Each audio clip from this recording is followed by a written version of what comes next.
몇 주 전에 주일 예배를 마치고 몇 분의 남자분들과 점심을 먹으면서 메이저리그에 관한 얘기를 했습니다. 그랬더니 어느 분이 요즘 애틀란타 연두를 두고 있는 브레이브스가 아주 성적이 좋다고 그랬습니다. 저는 경기장을 저쪽 위로 카카오인가요? 그걸 옮기고 난 이후에는 가본 적이 없어서 벌써 5, 6년 정도는 못 간 것 같은데 저도 경기를 몇 번 가봤습니다. 근데 가기 전에는 그런 생각을 했어요.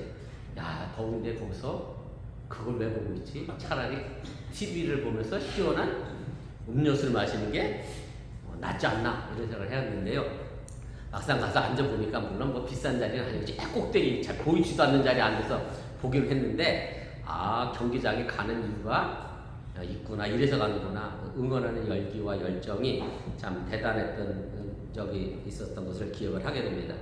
벌써 20년은 넘은 이야기이긴 합니다만 2002년 한일 월드컵 당시에 한국을 휩쓸었던 월드컵 응원의 열정은 정말 세계에서 찾아볼 수 없는 그런 열정적인 응원이었고, 그래서 뭐 이런 유례가 거의 없다 보니까 세계 해외 토픽감으로 자주 소개가 됐던 기억이 있습니다. 이 열정적인 응원은 경기장에서뿐만 아니라 거리에서 저는 그때 당시 광익교회 부목사 시절이었는데 광익교회에서도 경기 있는 날은 교회 본당에다가 대형 스크린으로 화면 띄워서 교인들하고 동네 주민들하고 모여서 응원을 했을 정도로 정말로 아마 온 국민이 이 월드컵 응원을 했던 것으로 기억이 됩니다. 저는 개인적으로 이 뜨거운 열정의 응원이 축구에서 4강 신화를 만들어낸 것이 아닌가 그런 생각을 합니다. 2002년 월드컵 이후에 기억하시는 분도 있겠습니다만 우리나라 팀이 월드컵 16강 진출한 게 일부에 계신 분은 알더라고요. 혹시 누가 스포츠를 좋아하시나. 월드컵을 16강에 진출한 게 딱 2번밖에 없어요. 다 조별리그에서 떨어졌습니다. 아니, 똑같은 선수들은 물론 아니지만 그렇게 잘하는 환경에서 왜 그런 일이 있었을까를 생각해보면 홈 경기에 이점도 있지만 온 경기장에서 정말로 다 빨간 옷을 입고 일방적으로 한국팀을 응원하니 상대방 선수들이 기가 죽을만 했다 이런 생각하면서 아무튼 그 응원의 열정이 우리를 4강으로 이끌어 갔던 것 중에 하나라 그렇게 생각이 듭니다. 지금의 유럽 국가가 축구가 상당히 수준이 높아서 유럽 리그에 진출하려고 하는 것이 이제 축구 선수들의 많은 꿈과 희망인데, 유럽 축구가 그렇게 수준이 높은 이유는 사실은 어려서부터 긴 시간 동안 체계적으로 축구 선수를 발굴하고 또 양육하고 가르치고, 단순히 선수뿐만 아니라 축구협회 행정도 투명하게 잘 관리해서 이 모든 것들이 잘 조화돼서 지금의 유럽의 축구 수준을 만들었다고 해도 틀리지가 않습니다. 사실 이런 것들은 겉으로는 열광적으로 보이지 않고 오히려 조용한 것들입니다. 그러나 안으로는 각자 위치에서 뜨겁게 열정을 다해서 이루어져야 하는 일들이고, 이런 조용하고 꾸준한 열정이 있어야 뭔가를 만들어낼 수 있다라고 하는 사실입니다. 그래서 이 열정은 축구만의 것은 아닙니다. 세상의 모든 일도 다 마찬가지입니다. 우리가 삶다운 삶을 만들어내려고 하면 그 삶에 나름대로의 열정을 가지고 있어야 하고, 그 열정을 통해서 뭔가 이루어낼 수 있다라고 하는 얘기입니다. 얼마 전인가 제가 한국 뉴스에서 내년 예산안을 세웠는데 과학 분야, R&D 분야라고 얘기하죠. 흔히들 연구 개발비를 대폭 줄였다라는 것으로 뉴스가 나왔습니다. 그러면서 한 화면이 제 눈을 사로잡았는데 대통령이 나서서 돈을 투자했는데 성과가 아무것도 나오지 않은, 연구 실적이 없는 분야는 과감하게 예산을 삭감해야 한다라는 말을 했고, 그것을 통해서 R&D 분야의 연구가 많이 삭제됐다라는 뉴스를 제가 봤습니다. 제가 과학 분야에 대해서 잘 모릅니다만은 기초과학이라고 하는 것이 하루아침에 뭔가 만들어지는 학문은 분명 아니라 생각이 되고요. 지속적인 투자와 열정이 있어야 뭔가 만들어지는 것이지, 짧은 시간 안에 눈에 보이는 성과를 만들어내는 것이 쉽지 않다는 그런 말씀입니다.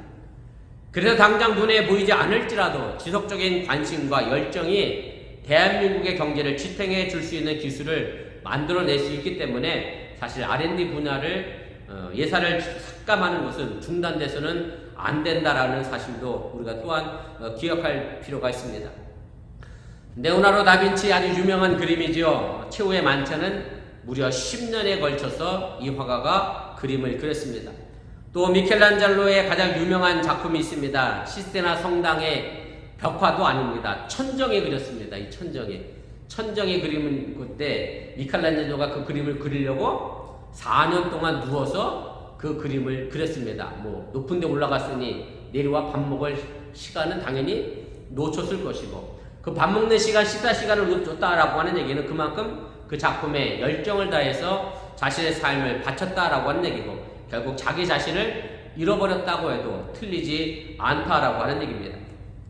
오늘 우리가 함께 읽은 시편 119편 139절 그 후반부에 보면 이것을 우리에게 분명하게 말씀해 줍니다. 내 열정이 나를 삼켰나이다 라고 되어 있습니다. 내 열정이 나를 삼켰다라는 얘기는 내 열정이 나를 잊게 만들었다는 그런 뜻입니다. 다시 말씀드리면 내 열정이 나를 불태운 것이고 그 열정이 나를 죄로 만들어버렸다는 그런 말씀입니다. 그래서 이 열정이 가치 있는 일, 또 가치 있는 인생을 만들어냈다는 그런 뜻입니다. 우리가 읽은 시편 119편은 위치와 내용과 분량과 구성의 면에서 보면 매우 특이한 시라고 그렇게 할 수가 있습니다. 두말할 것 없이 성경은 하나님의 구원의 말씀이 담긴 책입니다. 그런데 이 시편 119편은 여러분들이 성경을 가지고 계신 분은 알겠습니다만 어디에 있느냐면 성경 제일 중앙에 위치해 있습니다. 내용적으로 보면 하나님의 말씀 자체에 대하여 사모하는 열정과 또 하나님의 약속의 말씀에 근거한 구원과 축복의 내용을 담고 있습니다. 그리고 상식적으로 기억해 둘 것은 시편 119편이 성경에서 가장 긴 장입니다. 오늘 우리가 읽은 본문도 137절부터 읽었어요. 다른 데는 100절 넘는 구절이 없습니다. 또 여기만 그래서 176절이라고 하는 긴 장문으로 되어 있고, 그리고 이것은 시입니다. 시편은 전부 시죠. 그래서 우리 연이라고 되어 있잖아요. 그래서 한 연이 8절씩 되어 있어서 22연이 존재하고, 그래서 176절입니다. 왜 그럼 22연이냐면 히브리어 알파벳이 22개입니다. 그래서 히브리 알파벳 순서대로 영어로 얘기하면 A로 시작하는 단어로 첫째 연을 만들고 B로 시작하는 단어로 둘째 연을 만들고 이런 식으로 해서 22연을 만들어 176절이라고 하는 긴 시를 만들어내게 됩니다. 이렇게 긴 시지만 그 내용은 정확히 얘기하면 딱 하나입니다. 모든 여연에서 말하고자 하는 것은 축복받은 사람이 누구인지에 대하여 자세하게 알려줍니다. 다시 말씀드리면 율법인 하나님의 말씀을 읽고 묵상하고 나아가 이 말씀을 연구하는 자가 복받은 사람이다. 이것을 176절에 걸쳐서 이 시인은 우리에게 알려주고 있다는 그런 얘기입니다. 오늘 우리가 읽은 연은 18번째 연입니다. 그리고 제가 생각하는 가장 중요한 구절은 바로 139절입니다. 제가 이 부분을 다시 읽어드립니다. 내 대적들이 주의 말씀을 잊었으므로 내 열정이 나를 삼켰나이다. 이 시편 기자가 자신의 열정을 불태웠다라고 얘기하는데 그 불태운 이유가 뭐냐면 바로 세상 사람들이 하나님의 말씀을 잃어버렸기 때문에 그 잃어버린 것으로 인하여 이 시편 시인은 열정이라고 표현되어 있습니다만 그냥 쉬운 얘기하면 열받은 거죠. 왜 하나님 말씀을 잊었느냐? 열받아서 자기 자신 존재까지 잃어버릴 정도로 그 말씀에 큰 열정을 가지고 있었다라고 고백을 하게 됩니다. 그러면서 오늘 이 시인은 하나님의 말씀을 잃어버리고 행하지도 않으며 결국 더 나아가서 말씀을 떠나가는 사람들을 가리켜서 내 대적이다, 원수다 라고 표현하고 있다라고 하는 얘기입니다. 그리고 그렇게 살아가는 인생들을 보니 자신의 마음에 하나님을 말씀을 지켜내고자 하는 열정이 나를 삼켜버리게 됐다, 그렇게 고백을 하고 있습니다. 그리고 이 열정은 한 번 열내고 만 것이 아니라 멈추지 않고 계속되었다라는 것을 우리에게 알려줍니다. 본문 141절입니다. 내가 미천하여 멸시를 당하나 주의 법도를 잊지 아니하였나이다. 이 시편 기자가, 시인이 어떤 어려움을 당했는지는 알 수 없었습니다마는 그럼에도 불구하고 자신이 주의 법도를, 하나님의 말씀을 결코 잊지 않고 지속적으로 가지고 있다라고 이야기를 합니다. 하나님의 말씀에 대한 열정을 갖는 것이 중요합니다. 그러나 더 중요한 것은 그 열정을 잃어버리지 않고 계속 가지고 있는 것임을 여러분들이 믿으시기를 바랍니다. 요즘 유튜브에서 돈을 벌어보겠다는 사람들이 많습니다. 우리 뉴스 중에도 있어요.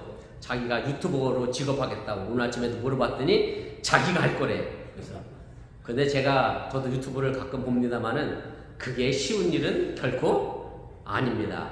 매번 새로운 콘텐츠를 만들어서 개발해서 올려가는 게 결코 쉬운 일이 아니고, 그래서 유튜버라는 직업도 그렇게 만만한 직업이 아님을 우리가 알게 됩니다.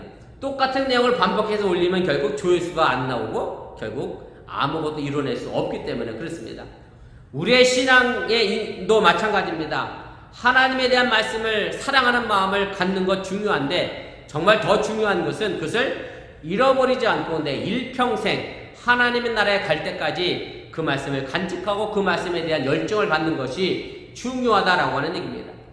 오늘 시편 기자는 본문 143절에 이렇게 고백을 합니다. 환난과 우환이 내게 미쳤으나 주의 계명은 나의 즐거움이니이다 라고 이야기합니다. 시편 기자가 당한 환난과 어려움이 구체적으로 무엇인지 알 수 없습니다만은 그런 어려운 상황 속에서 하나님의 말씀이 자신에게 즐거움이 되었다라고 고백을 합니다. 사실 이런 마음을 갖는 것은 쉽지가 않습니다. 제가 오늘 1부 때 뉴스 애들에게 그랬어요. 아침에 엄마한테 무지 혼나고 학교에 갔는데 학교 가니까 너무 즐거워. 그래서 학교 생활이 즐거웠지 그랬더니 나린이만 즐겁대.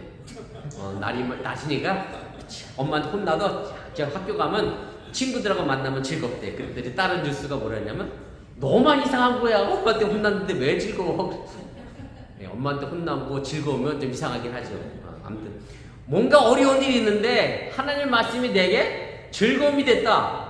앞뒤가 안 맞고 상식적으로 참 이해되기 어려운 그런 신앙의 고백입니다. 신앙생활 하시다가 힘들고 어려운 일이 있으면 교회를 잠시 쉬는 분도 계시고 또 신앙을 떠나려고 하는 분도 계시고 해서 신방을 해보면 이렇게 대답하는 분들이 대부분이에요. 목사님, 제가 어려울 때일수록 힘들 때일수록 더 교회 열심히 가야 하고 더 기도도 열심히 해야 하고 하나님의 말씀을 기억하고 생각해야 하는데 아는데 그걸 제가 못했습니다. 이렇게 표현하는 분들이 많이 계십니다. 다 아는데 그걸 지속적으로 해나가는 게 결코 쉬운 일이 아니라고 하는 얘기고, 지속적으로 지켜나갈 열정이 우리에게 꼭 필요한 것임을 여러분들이 다시 한번 기억하시길 바랍니다. 그럼 하나님의 말씀이 도대체 무엇이기에 우리가 그 말씀에 대한 열정을 지켜야 하고 환난과 어려움 속에서도 우리에게 즐거움이 될 수 있느냐 하는 것입니다.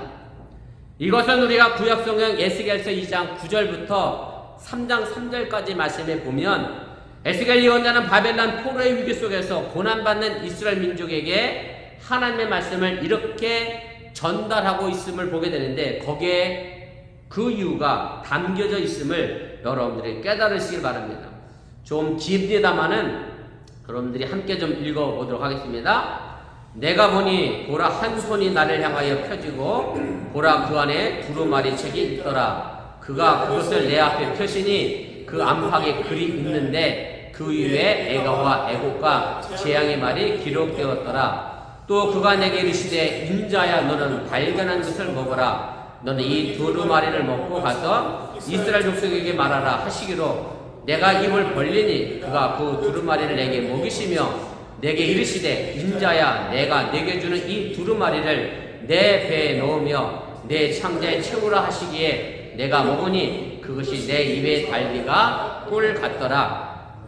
하나님은 에스겔 선지자에게 하나님의 말씀이 적힌 두루마리를 먹으라고 말씀하십니다. 그런데 이 하나님의 말씀이 적혀 있는 것이 축복의 말씀이고 즐거움의 말씀이고 행복의 말씀이 아니었습니다. 오늘 이 말씀에 보면 애가와 애곡과 재앙이, 슬픈 울음이 가득한 정말로 저주스러운 말씀이 기록되어 있는데 이것을 하나님은 먹으라고 말씀합니다. 우리가 생각해보면 어떻게 좋으신 하나님이 애가와 애곡과 재앙으로 가득 찬 말씀을 두루마리 책을 먹으라 말씀했느냐라고 의구심을 가지고 따지고 항변할 수 있을 겁니다. 복 주시고 좋은 하나님이라고 하면 당연히 찬송과 웃음과 축복을 주셔야 하는데 완전히 그 반대의 것을 먹으라고 했다는 그런 말씀입니다. 여기서 먹인다라고 하는 말은 히브리어 원문을 보면 부모가 어린아이에게 강제적으로 음식을 먹이는 그런 행동을 뜻하는 단어입니다. 말하자면 에스겔 선지자는 먹고 싶지 않았는데 하나님이 억지로 먹였다는 그런 말씀입니다. 요즘은 뭐 쓴 약이 별로 없습니다만은 저 어린 시절만 해도 약은 전부 다 썼습니다. 할 수만 있으면 안 먹으려고 했던 그런 게 있고, 우리 애들 키울 때도 그랬던 것 같아요. 그래서 애들이 약 먹으려면 입을 안 벌리죠. 우리 애들 뉴스도 다 기억하더라고. 그럼 엄마가 막 야단을 친대. 입을 막 벌리라고. 그래서 우리 집은 어떻게 했냐면요, 여기를 누르면 다 그렇게 하죠? 우리 집만 그런 게 아니고 이렇게 누르면 입이 벌어져. 그럼 거기다 약을 털어넣었어. 안 먹겠다는 걸 강제로 털면 막 기도로도 들어가서 기침도 콜록콜록하고, 그러면서도 막 야단을 쳐가면서 약을 먹여요. 왜 먹였어요? 여러분 왜 안 먹겠다는 걸 그렇게 억지로 먹였어요? 애한테. 그거 먹어야 그 병이 낫기 때문에 그렇습니다. 하나님의 말씀이 비록 내게 쓴 말이고 내게 슬픔을 갖다 주고 내게 아픔을 주는 말씀이지만 그 말씀을 내가 믿고 받아들이면 그것이 내 삶의 병을 고쳐내는 능력이 있기 때문에 오늘 에스겔 선지자에게 하나님은 억지로라도 이것을 먹이라고 말씀하고 있다라고 하는 얘기입니다. 욥이 당한 고난도 그렇습니다만은 사탄이나 마귀나 한 것이 아니라 좋은 하나님이 우리에게 때로 환난도 주시고 어려움도 주십니다. 선하신 하나님이 왜 우리 속에 고난을 주시는가 하는 의구심을 갖게 된다는 그런 말씀입니다. 이 무레브에 대한 대답은 분명합니다. 에스겔 3장 3절의 말씀인데 이것을 우리에게 가르쳐 줍니다. 내게 이르시되 인자야, 내가 네게 주는 이 두루마리를 내 배에 넣으며 내 창자에 채우라 하시게 내가 먹으니 그것이 내 입에서 달기가 꿀 같더라. 쓴 약인 애가와 애곡과 재앙의 두루마리에 적힌 하나님의 말씀을 우리의 병든 삶을 고치셨고, 그래서 결과적으로 억지로 먹은 그 말씀이 내 삶에 달게 되었다라고 하는 것이 에스겔 선지자의 고백입니다. 오늘 시편 시인도 시편 119편 71절에 보면 이렇게 고백을 합니다. 고난당한 것이 내게 유익이라 이로 말미암아 내가 주의 율례들을 배우게 되었나이다. 고난당한 것이 내게 유익일 수 없는데 오늘 시편 기자가 유익이라고 고백한 것은 그만큼 하나님의 말씀에 대하여 자신의 삶을 뜨겁게 태울 열정을 가지고 있었다라고 고백을 하고 있다라고 하는 얘기입니다. 하나님의 말씀이 내 삶의 열정과 에너지가 되어야 한다고 하는 사실을 여러분들이 잊지 마시기를 바랍니다. 그런데 환난과 고난 때문에 내가 하나님의 말씀을 즐거워하고 하나님의 말씀을 배웠다라고 하면 인간의 상식과 이성으로 이해가 되지 않는 그런 내용입니다. 쉽게 말씀드리면 앞뒤가 맞지 않는다라는 얘기입니다. 하나님이 내게 복을 주시고 내가 하는 일이 만사형통해야 하나님의 말씀이 즐겁고 그 말씀을 잊어버리지 않는 것이 우리 인간이 가진 상식인데 오늘 이 시편 기자는 반대로 거꾸로 우리에게 그 말씀의 열정을 가르쳐주고 있다라고 하는 얘기입니다. 네덜란드 기독교 철학자 가운데 반 퍼슨이라고 하는 교수님이 계십니다. 이분이 이런 이야기를 합니다. 성경은 하나님은 우리를 놀라게 하시는 분으로 설명을 하고 있다라고 표현을 했습니다. 하나님은 우리를 놀라게 하신다. 놀라게 한다라고 하는 말의 의미는 우리가 기대하지 못했던 것, 인간의 논리로 생각하지 못했던 것을 하신다는 의미가 담겨져 있는 그런 얘기입니다. 다시 말씀드리면 성경의 내용이 우리가 생각할 때 상당히 논리적이고 우리의 경험과 일치하는 것이라고 하면 하나도 놀라운 일이 없습니다. 이러니 당연히 이렇게 된 거지라고 하지 당연한 것으로 받아들이지 그것이 결코 놀라운 일이 아니라고 하는 얘기입니다. 성경에는 이렇게 우리의 상식을 벗어나는 놀라운 일들이 많이 기록이 되어져 있습니다. 창세기 12장에 가면 하나님은 아브라함에게 이런 약속의 말씀을 하십니다. 12장 2절인데 내가 너로 큰 민족을 이루고 내게 복을 주어 내 이름을 창대하게 하리니 너는 복이 될지라. 그런데 몇 년이 지나가도 아브라함에게 큰 민족을 이룰 아들이 없었습니다. 아들은 고사하고 딸조차 없었습니다. 이런 상황 속에서 큰 민족을 이룬다 라고 하는 것, 아브라함 이름이 창대하게 된다라고 하는 것은 불가능했습니다. 그래서 아브라함이 선택한 방법은 뭐냐면 자신의 종이었던 다메섹 사람 엘리에셀을 양자로 받아들입니다. 그리고 이 양자를 통해서 내가 큰 민족을 이루고 내가 복이 될 것이다. 아주 지극히 논리적인 해결책을 가지고 아브라함은 이 문제를 해결하게 됩니다. 그런데 하나님은 아브라함에게 그게 아니라고 다시 말씀합니다. 창세기 15장 4절입니다. 여호와의 말씀이 그에게 임하여 이르시되 그 사람이 내 상속자가 아니라 내 몸에서 날 자가 내 상속자가 되리라. 그래서 아브라함은 하나님의 약속의 말씀을 듣고 또 기다립니다. 100살이 다 돼가는데 여전히 아들을 낳지 못합니다. 그래서 나름대로 아브라함과 그의 부인 사라가 또다시 인간적인 지혜를 모았습니다. 첫 번째 부인이 애가 안 생기니까 그 다음에 유스한테 물어봤어. 그 다음에 어떻게 하는가 했더니 어떤 애가 그래.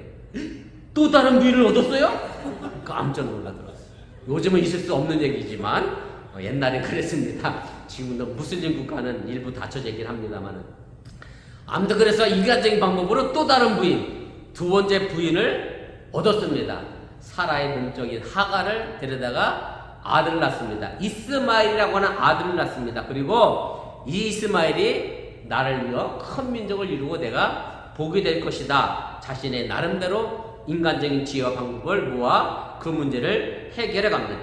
그랬더니 창세기 18장 12절에 보면 하나님이 그게 아니라 사라를 통하여 내가 아들을 낳을 것이다 라고 또다시 약속을 해줍니다. 그런데 이 약속이 얼마나 황당무계했는지 창세기 18장 12절 말씀인데 우리가 함께 읽겠습니다. 시작. 사라가 속으로 웃고 이르되 내가 노쇠하였고 내 주인도 늙었으니 내게 무슨 즐거움이 있으리요.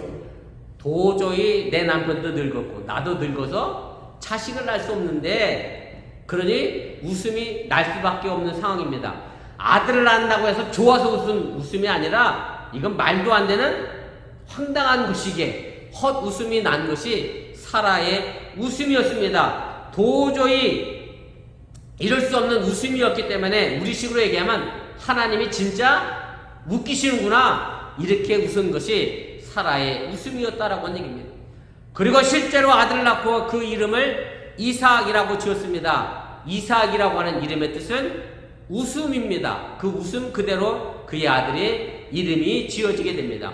창세기 21장 6절입니다. 사라가 이르되 하나님이 나를 웃게 하시니 듣는 자가 다 나와 함께 웃으리로다. 하나님이 사라를 웃게 했고 사라를 통하여 그 주위에 있는 모든 사람들을 웃게 했습니다. 아브람과 사라는 자신의 방법대로 논리적으로 이 문제를 해결하려고 했는데 하나님은 아주 웃기는 방식으로 하나님의 뜻을 이루고 말씀을 이루어 나가셨다고 하는 사실을 여러분들이 믿으시기를 바랍니다. 이 말씀 말고도 성경에는 우리의 상식과 지혜와 논리에 맞지 않는 말씀들이 많이 있습니다. 지금 주일학교 설교 공과 내용이 뭐냐면 7월부터 새롭게 시작했는데요. 천지창조부터 시작을 합니다. 우리 정수영 선생님이 설교를 했더니 주일학교 아이들이 그러더래. What? 이러더래. What? 왜 그랬을까요? 왜 그랬어? 천지창조 설교했는데 애들이 What? 못 믿겠다는 얘기죠. 자기는 어떻게 알고 있어? 요즘 다 그렇게 알잖아요. 뭐죠? 진화론으로 알잖아. 그렇게 태어나. 어떤 사람은 빅뱅 이론으로 뭐 터져서 뭐만. 근데 하나님이 천지를 만들었다니까 애들이 못 믿어서 왓 그랬다는 거예요. 근데 못 믿는 게 우리들의 이성으로 생각되었다라고 하면 하나님은 제가 늘 얘기하는 거지만 하나님은 그저 그 수준에 머무는 하나님입니다. 내가 과학적으로 뭔가 하나님 이해하려고 하는 사람도 있어요. 하나님 말씀이 지금 이 시대에 도저히 맞지 않다. 말도 안 된다라고 하면서 과학적으로 논리적으로 해결하려고 하는데 과학으로 해결하면 하나님은 그냥 과학 속에 갇힌 하나님입니다. 하나님은 그 과학을 넘어서고 이성을 넘어서고 우리의 지혜를 넘어서는 분이기 때문에 하나님이십니다. 내 머리로 내 과학으로 내 논리로 내 지혜로 하나님이 다 이해되면 하나님은 굳이 믿을 필요가 없습니다. 이해되지 않고 이성을 넘어서시기에 하나님이시고 하나님의 말씀임을 여러분들이 믿으시기를 바랍니다. 하나님은 우리에게 환난과 어려움을 주신다 할지라도 그 말씀을 통하여 즐거움을 주시고 그 어려움을 이겨내게 만든다라고 하는 사실을 여러분들이 믿으시기를 바랍니다. 그저 단순하게 내 머리로 판단하고 이해하려고 하지 마시고 그것을 넘어서 계시는 하나님을 바라보면서 그 열정이 또한 우리의 삶을 불태워 즐겁고 행복한 신앙의 열매를 만들어갈 수 있기를 주님의 이름으로 간절히 축원을 드립니다.